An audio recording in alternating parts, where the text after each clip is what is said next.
Raman Singh place లో విష్ణుదేవ్ సాయి వచ్చారు.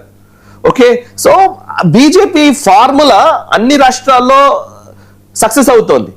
తెలంగాణలో సక్సెస్ అవ్వట్లేదు అంటే వీళ్ళకి సౌత్ ఇండియా మీద అవగాహన లేదు అనే ఒక అభిప్రాయం వస్తుంది. కానీ ఇక్కడ కనుక ఫలితాలు వచ్చినాయి, ఇప్పుడైతే ఫోకస్ పెట్టారు కదా, ఇంకా ఈ ఫోకస్ పెట్టడం అయితే జరిగింది. అంతవరకు నేను ఇప్పుడు చెప్పదలుచుకున్నది. ఇది ఎంత మేర ఇంప్లిమెంట్ చేస్తారో, ఎంత మేర ఎగ్జిక్యూట్ అవుతుంది, ఎంత మేర ఫలితాలు వస్తాయి, ఇవన్నీ కాలం నిర్ణయిస్తుంది. బీజేపీకి కూడా ఇది ప్రతిష్టాత్మకే కదండి, ఎందుకంటే దేశం మొత్తం అన్ని చోట్ల బీజేపీ బ్రహ్మాండంగా పర్ఫార్మ్ చేసింది. కానీ తెలంగాణ అని వచ్చి ఆగిన తర్వాత తెలంగాణలో ఏమైంది అనే దాని మీద చర్చ జరగటం బీజేపీకి అంతగా నొచ్చుకునే వ్యవహారమే బీజేపీ పెట్టుకోవాలి. సో డెఫినెట్ గా ఫోకస్ ని ఎగ్జిక్యూట్ చేసేది నడుస్తారు. నా పాయింట్ ఏంటంటే హెడ్ క్వార్టర్స్ నొచ్చుకోకూడదు. యాక్చువల్లీ ఇక్కడ లోకల్ లీడర్స్ సమాధానం చెప్పాలి. వీళ్ళందరూ లోకల్ లీడర్స్ సమాధానం చెప్పడంలో సమస్య ఉంది. బీజేపీ ఇక్కడ ఏమీ లేదు, బీజేపీ అక్కడ అసలు ఎక్కడుంది అని మాట్లాడే వాళ్ళకి సమాధానం చెప్పాల్సింది నేషనల్ పార్టీ లీడర్స్ కాదు, స్టేట్ పార్టీ లీడర్స్ సమాధానం చెప్పాలి. ఎలా సమాధానం చెప్తారు? నేను చేస్తాను కాదు, మేము అందరం కలిసి చేస్తాము అన్న రోజు సక్సెస్ అవుతుంది.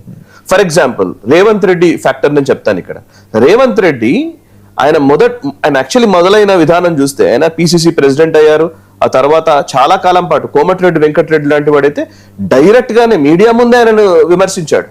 అసలు ఈయన ఎట్లా ముఖ్యమంత్రి అవుతాడు, ఈయన చెప్పే మాట మేమెందుకు వింటాం, మేమందరం కాంగ్రెస్ లో పాత నాయకులు, మేమంతా ఎక్కడి నుంచో వచ్చిన వాడు చెప్తే వింటామా అని కోమటిరెడ్డి వెంకటరెడ్డి అన్నారు. మళ్ళీ భట్టి విక్రమార్క ఒక రోజు నొచ్చుకొని ఎక్కడో ఉన్నారు అని అంటే పరిగెత్తుకుంటూ రేవంత్ రెడ్డి వెళ్ళి ఆయనతో కూర్చొని ప్రెస్ మీట్ పెట్టారు. మీకు గుర్తుంటది ఎలక్షన్స్ టైంలో కోమటిరెడ్డి వెంకటరెడ్డి లాంటి వ్యక్తిని దగ్గరికి వెళ్ళి కలిసి వాళ్ళని వాళ్ళతో మైత్రిని పెంచుకున్నటువంటి పరిస్థితి. లోపల ఏమైనా ఉండొచ్చు, లోపల ఎన్ని విభేదాలు ఉండవచ్చు, బట్ బయటకు మాత్రం ఇవన్నీ క్లియర్ చేశాము. ఎవరు ముఖ్యమంత్రి అంటే తర్వాత చూసుకుందాము, ఫస్ట్ మనం పార్టీని అధికారంలోకి తీసుకొస్తాము అనే ఒక స్ఫూర్తిని రేవంత్ రెడ్డి క్రియేట్ చేశారు. ఇందులో ఒక కీలకమైన అంశం ఉంటుంది సార్. ఇప్పుడు ఇద్దరు కలవాలి